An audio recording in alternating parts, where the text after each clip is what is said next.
Hello दोस्तों, अगर आप एसबीआई से पर्सनल लोन लेने जा रहे हैं तो ये वीडियो आपके लिए बहुत ज़्यादा मज़ेदार होने वाली है, क्योंकि अभी हम कल के दिन ही एसबीआई से पर्सनल लोन लेने के लिए गए हुए थे और जाना था कि एसबीआई में पर्सनल लोन लेने के लिए क्या रेट ऑफ इंटरेस्ट चल रहा है। और जैसे अभी जुलाई चल रही है और चुनाव भी कंप्लीट हुए हैं तो रेट ऑफ इंटरेस्ट में बड़ी गिरावट आई है कि क्या हुआ है कुछ नहीं पता था। तो इस वजह से मुझे पर्सनल लोन बैंक से अप्लाई करने के लिए गया हुआ था, तो मुझे सारी चीज़ें उन्होंने बताई। तो वो चीज़ें हम लोग इस वीडियो में लास्ट तक कवर करने वाले हैं कि एसबीआई में पर्सनल लोन लेने के लिए क्या रेट ऑफ इंटरेस्ट अभी करंट समय पे क्या चल रहा है। और साथ ही साथ हम लोग ये भी बात करेंगे कि अगर आप 3-4 लाख का पर्सनल लोन लेंगे तो उस पर आपको कितनी आपकी मंथली किस्त जाएगी और आप पर्सनल लोन लेने के लिए क्या एलिजिबिलिटी लगती है, कब आप एलिजिबल होते हो, कि आपकी एज कितनी होनी चाहिए। साथ ही साथ इसके ऊपर हम डॉक्यूमेंट्स के ऊपर भी बात कर लेंगे कि आप किसान हैं या गांव में रहते हैं या आप प्राइवेट कंपनी में काम करते हैं या कहीं पे और गवर्नमेंट जॉब पे हैं तो आपको एसबीआई से पर्सनल लोन मिलेगा कि नहीं। तो इन सारी चीज़ों के ऊपर हम लोग बात करेंगे और डॉक्यूमेंट्स क्या लगेंगे, सारी चीज़ें हम लोग लास्ट तक कवर करेंगे। तो वीडियो को लास्ट तक देखिएगा। वीडियो में आगे बढ़ने से पहले अगर आपने अपने भाई के चैनल को सब्सक्राइब नहीं किया है तो सब्सक्राइब कर लो। यहाँ पे आपको देर से भरे बट आपको जो वीडियो आती हैं वो बहुत ज़्यादा नॉलेजेबल होती हैं और बैंकिंग से रिलेटेड होती हैं। बैंकिंग और फाइनेंशियल जो आपको प्रॉब्लम आती रहती है उससे रिलेटेड हम आपको वीडियोस प्रोवाइड करते रहेंगे। देखेंगे तो आपका फ़ायदा है, नहीं देखेंगे तो कोई बात नहीं, स्किप करके आप दूसरी वीडियो भी देख सकते हैं। ये आपके ऊपर डिपेंड करता है, ठीक है। लेकिन अब हम लोग बात करते हैं। तो देखो, जब हम लोग अपने एसबीआई के जो मैनेजर हैं उनसे बात करी हुई थी तो उन्होंने अपने एक टीम मेंबर से हमें बात कराई। तो उन्होंने बताया हुआ था, देखो हम आपको बगल में एक स्क्रीन भी चला देते हैं जो एसबीआई की ऑफिशियल वेबसाइट है, ठीक है। तो उसमें भी आपको सारी चीज़ें दिख रही होंगी। तो अभी देखो, अगर हम लोग बात करते हैं तो एसबीआई का जो रेट ऑफ इंटरेस्ट चल रहा है वो 11.35% का चल रहा है। ये सारे लोगों के लिए है जिनका एसबीआई में अकाउंट है उनके लिए भी, और जिनका एसबीआई में अकाउंट नहीं है उनके लिए भी, ठीक है। तो उनके लिए जो रेट ऑफ इंटरेस्ट चल रहा है वो 11.35% का चल रहा है। तो यहाँ से आपको एक चीज़ तो कंफर्म हो जाती है कि अगर आप एसबीआई में पर्सनल लोन लेने जा रहे हैं तो 11.35% का आपको रेट ऑफ इंटरेस्ट लगेगा। अब यहाँ पे अब ये कंफर्म नहीं होता है कि अगर आप देखो, एसबीआई में बहुत सारी स्कीम चल रही होती है। जो सबसे फेमस स्कीम है वो एक्सप्रेस क्रेडिट कार्ड स्कीम है, ठीक है। एक्सप्रेस क्रेडिट स्कीम जो है ये सबसे पॉपुलर स्कीम है। इसके तहत पे अगर आप देखोगे तो आपको, अगर आप पुलिस में है या डिफेंस में है या सेंट्रल आर्मर्ड में है तो आपके लिए रेट ऑफ इंटरेस्ट थोड़ा सा आपको बता दिया जाएगा कि इसके बीच में लगेगा। 11.35% से लेकर के 12.85%, ठीक है, इसके बीच में लगेगा। अगर आप सेंट्रल गवर्नमेंट में, स्टेट गवर्नमेंट में, पुलिस में है, रेलवे में है, स्टेट पब्लिक सेक्टर में है, ठीक है, और कंसीडर टू रत्ना स्टेटस, इस रत्ना स्टेटस के अंतर्गत में है तो आपको 11.50% से लेकर के 14% तक का रेट ऑफ इंटरेस्ट लगेगा। तो डिपेंड अपॉन आपके अप्लीकांट। अब देखो, आप अप्लीकांट अदर कॉर्पोरेट, अगर इन सबसे अगर आप अलग हैं, इन सबसे कॉर्पोरेट से अलग हैं तो आपको 0.50% आपका थोड़ा रेट ऑफ इंटरेस्ट और बढ़ जाएगा, ठीक है। तो इतना ये रेट ऑफ इंटरेस्ट हमेशा आपके लिए लगने वाला है, ठीक है। तो आपको रेट ऑफ इंटरेस्ट का नॉलेज पता चल गया। अब हम लोग थोड़ा जान लेते हैं कि और भी क्या चीज़ें, डॉक्यूमेंट्स, एलिजिबिलिटी, ये सारी चीज़ों के ऊपर हम लोग बात कर लेते हैं। तो अब देखो, एक ऑप्शन हम लेके आ रहे हैं जो कि सबसे यूजर फ्रेंडली आपके लिए ऑप्शन बनने वाला है। यहाँ पे ये देखो, अब यहाँ पे आपको 3 ऑप्शन देखने को मिल रहे हैं, एक सैलराइड और सेल्फ एम्प्लॉयड, बिजनेस और पेंशनर। पेंशनर की अभी हम लोग बात नहीं कर रहे हैं क्योंकि पेंशनर वाला हम लोग टॉपिक क्लियर करने वाले हैं, तो हम लोग यहाँ पे स्लाइड कर लेते हैं और यहाँ पे केवल इंटरेस्ट रेट की हम लोग बात करते हैं। देखो, इंटरेस्ट रेट हम लोग को पता चल गया 11 से 14% के बीच में लगता है। देखो, मैक्सिमम कितना भी जा सकता है। अगर आपका सिविल स्कोर खराब हुआ तो मैक्सिमम पता नहीं भाई 16%, 17%, 18%, 19%, क्योंकि देखो जो पर्सनल लोन है ये भाई आपकी सिविल स्कोर पे डिपेंड करता है, ठीक है। ये एक इनसिक्योर लोन है, किसी चीज के ऊपर आपको गिरवी नहीं रखनी पड़ती कोई चीज। ये आपके क्रेडिट पर डिपेंड करता है कि आपकी प्रोफाइल अच्छी होगी तो आपको लोन मिल जाएगा, नहीं अच्छी होगी तो नहीं मिलेगा। अब लोन अमाउंट आपको यहाँ पे कितना मिल जाता है, 25,000 से 20 लाख तक का मिल जाता है। 6 महीने की आपको लोन टेन्योर मिल जाता है। प्रोसेसिंग फीस की अगर हम लोग बात करते हैं तो 1.5% ऑफ द लोन टैक्स के साथ आपकी प्रोसेसिंग फीस। मान लीजिए आपने 1 लाख का लोन लिया तो उस पर 1.5%, मतलब मान लीजिए कि आपने 100 रुपए का लोन लिया तो आपको 1.5 रुपए प्रोसेसिंग फीस देनी पड़ेगी, ऐसा, ठीक है।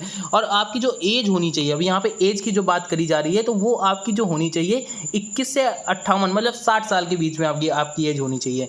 अगर हम लोग यहाँ पे सैलरी की बात करते हैं तो सैलरी आपकी 15,000 अगर पर महीना है तो आपको आसानी से यहाँ पे लोन मिल जाएगा। अगर हम क्रेडिट स्कोर की बात कर देते हैं तो 750 से आपका ज़्यादा होना चाहिए क्रेडिट स्कोर, ठीक है। प्रीपेमेंट चार्जेस की अगर हम लोग बात करते हैं तो 3% on the of prepayment amount आपका 3% लगता है, ठीक है। अब यहाँ पे आपको ये चीज़ें तो पता चल गई। अगर हम पर्सनल लोन की और भी ज़्यादा डिटेल से चीज़ें समझते हैं तो वो समझ लेते हैं, ठीक है। तो एक पेनाल्टी इंटरेस्ट और भी लगती है। अगर मान लीजिए कि आपकी मंथली किस्त जा रही है 6,000 रुपये महीना या 24,000 रुपये महीना, 20,000 रुपये महीना, अगर आपने किसी भी महीने स्किप कर दी, मतलब कि थोड़ा लेट कर दिया, तो आपको पेनाल्टी इंटरेस्ट भी पड़ता है। 2% पर मंथ के अकॉर्डिंग आपको 24% पर ईयर के हिसाब से पेनाल्टी इंटरेस्ट पड़ता है। मान लीजिए आपकी 100 रुपये पर महीने जा रही है तो 2%, अगर आपने किसी महीने पे लोन की EMI नहीं चुका पाए तो 2% पर ईयर के हिसाब से आपको लगेगा। तो 2% मतलब कि आपको 102 रुपये ज़्यादा देना, 102 रुपये देना पड़ेगा आपकी पर महीने। अगर 100 रुपये जा रही है मंथली किस्त तो 2% अगर आपने पेनाल्टी आपके ऊपर लग गई, आपने लेट कर दिया तो 2 रुपये आपको ज़्यादा देना पड़ेगा, ठीक है। तो ये यहाँ पे पेनाल्टी इंटरेस्ट भी लगता है। तो लोन और देखो प्रोसेसिंग फीस हमने आपको बता ही दिया था, ये सारी चीज़ें आपको पता चल गई हैं। अब हम लोग थोड़ा बात कर लेते हैं। अब डॉक्यूमेंट्स के ऊपर हम लोग आ जाते हैं, जो कि भाई सबसे ज़्यादा इंपॉर्टेंट रोल प्ले करता है, ठीक है। अगर आप मान लीजिए कि एप्लीकेंट फुली इन डेप्थ, देखो आपको सारी चीज़ें हम लोग बड़ा डिटेल से समझाना पड़ रहा है, तो इसके लिए वीडियो को लाइक जरूर कर दीजिएगा, आपका बेनिफिट है, नहीं तो इतना भाई कोई नहीं समझाता है, ठीक है। और कोई की बात छोड़ो, हम आपके लिए इसीलिए वीडियो बनाते हैं कि आपको भाई बैंक में जाए तो आपको मोटा मोटा तो आइडिया हो जाए कम से कम, कि बैंक के सामने अगर मैनेजर के सामने खड़े हैं तो क्या क्वेश्चन करना है वो आपको पता चल जाता है।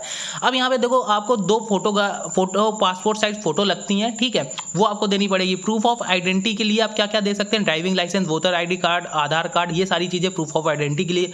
प्रूफ ऑफ रेजिडेंस के लिए आप क्या दे सकते हैं, टेलीफोन बिल दे सकते हैं, इलेक्ट्रिसिटी बिल दे सकते हैं, ठीक है, वोटर ID दे सकते हैं, पासपोर्ट दे सकते हैं, ठीक है। और copy of identity card issue by the employ, ये आपको जरूरी, जो एम्प्लॉय होते हैं उनको मिलता है कॉपी ऑफ आइडेंटिटी कार्ड, ठीक है, ये जरूर देना पड़ेगा।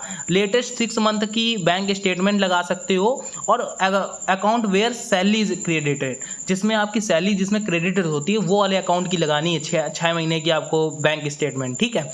और लास्ट 6 मंथ की सैलरी स्लिप भी आपको देनी पड़ेगी। सैलरी स्लिप भाई जो सैलराइड पर्सन होता है उसको मिलती है, उसकी बनती है, नहीं तो नहीं बनी तो बनवा लो जा करके, ठीक है। तो ये भी आपको देना पड़ेगा। और देखो इलरेवेंट लेटर ऑथराइज एड्रेस भी आपको लग सकता है, डिसबेयरिंग अथॉरिटी के अकॉर्डिंग, ये भी आपको देना पड़ेगा, ठीक है। और ये इलेबर the authorise disburse salary and allowance, ये भी आपको लगाया जाएगा, ठीक है। तो ये भी आप दे देना, इसकी इतनी ज़रूरत पड़ती नहीं है, बट इन जो ये 3-4 कागज़ लगे हैं इतने में आपका काम हो जाएगा। अब समझ लेते हैं कि हम लोग की मंथली कितनी जाएगी, उसको भी हम लोग थोड़ा डेटा समझ लेते हैं। देखो इस EMI कैलकुलेटर पे आ गए हैं। इस EMI कैलकुलेटर का जो फंक्शन है ये कहीं भी नहीं मिलता, तो इसकी लिंक आपको डिस्क्रिप्शन बॉक्स में मिल जाएगी, ठीक है। आप समझते हैं। तो देखो EMI कैलकुलेटर पे भाई हम आ गए और यहाँ पे हम लोग को पर्सनल लोन, होम लोन और कार लोन वाला ऑप्शन देखने को मिलता है। तो हमने पर्सनल लोन सेलेक्ट कर लिया। यहाँ पे मान लेते हैं कि हमको 5 लाख का पर्सनल लोन चाहिए, ठीक है, 5 लाख का पर्सनल लोन चाहिए। अभी देखो हम आपको कैलकुलेट करने का आइडिया बता दे रहे हैं, उसके बाद आप खुद जा करके कैलकुलेट करिएगा। अब यहाँ पे हमको जैसे रेट ऑफ इंटरेस्ट लग रहा है, हमने मैक्सिमम ले लेते हैं थोड़ा, 13.5% का रेट ऑफ इंटरेस्ट लग रहा है।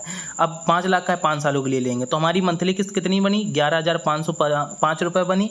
टोटल ब्याज हम लोग 5 लाख के अमाउंट पर 5 सालों पे लग रहा है 13% पर 1,90,295 रुपये, जो हम लोग को टोटल जो बैंक को लास्ट 5 सालों में पे करना पड़ेगा आफ्टर लोन के बाद, वो 6,90,295 रुपये देना पड़ेगा। तो भाई देखो मोटा मोटा आपको समझ में आ गया। अगर आप यहाँ पे ईयर कम करोगे तो देखना आपको कितना बेनिफिट मिलेगा। जैसे मान लो कि हमने 5 लाख का अमाउंट 2 सालों में कंप्लीट कर दिया, तो कहाँ हम लोग को भाई 1,80,000 कहीं देना पड़ रहा था ब्याज, तो 73,000 देना पड़ रहा।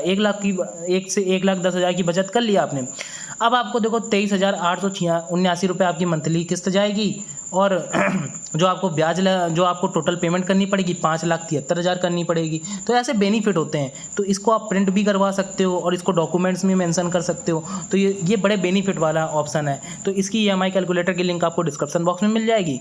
तो और अब पूरी डिटेल्स मैंने आपको बता दी हैं जो बताई हुई थी। और भी वीडियोस आपके लिए SBI बैंकिंग से रिलेटेड आती रहेंगी। जो भी प्रॉब्लम हो कमेंट करिएगा। अगर वीडियो में आपको कुछ समझ ना आया हो तो भी कमेंट करिएगा, डेडिकेटेड उसकी वीडियो बना देंगे। तो मिलते हैं किसी और धमाकेदार वीडियो के साथ, तब तक के लिए गुड बाय, जय हिंद, जय भारत।